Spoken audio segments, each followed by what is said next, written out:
Nawa kay Ate Maylin, Iarno. Sa pagdadala sa batang ito, ngayon ang pagpapautismuhan, ipinapahayag ba ninyo ang inyong pananampalataya kay Jesucristo bilang Panginoon ng inyong buhay at ng inyong buong pamilya?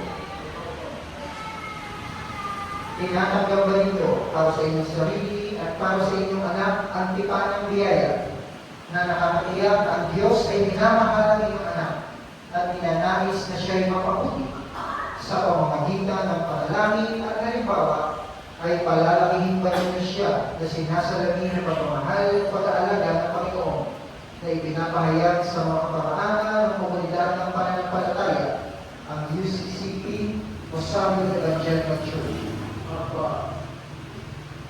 Para naman po sa ating mga tinami, nanina at ninong, kayo ba na nakatayo rito bilang mga ninang at ninong ay taimtim na nangangako na gagamitin ang inyong natatanging relasyon at impluensya ng batang ito ay huhuhugi ng pagmamahal at pangangalaga.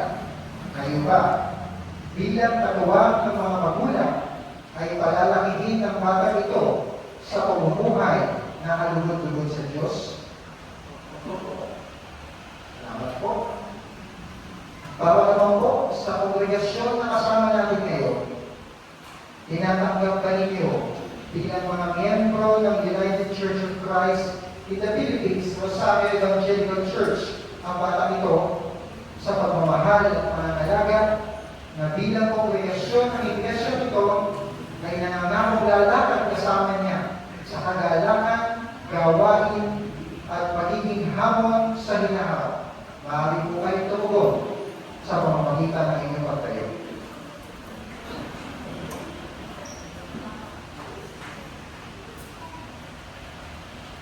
Maraming salamat po. Makakauna po kayo mga kapatid.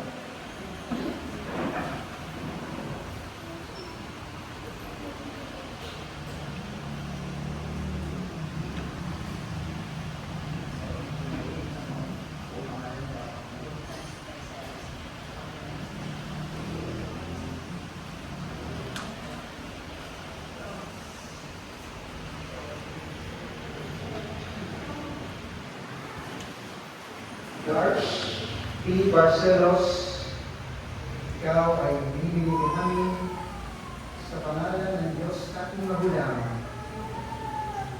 ni Jesucristo ating tagapagligtas, at ang banal na Espiritu ating patnubay. Nawa ang pagpapala ng Diyos, ng Panginoon at ng Espiritu Santo ay lumubog sa iyo at manatili sa iyo sa bawat sandali.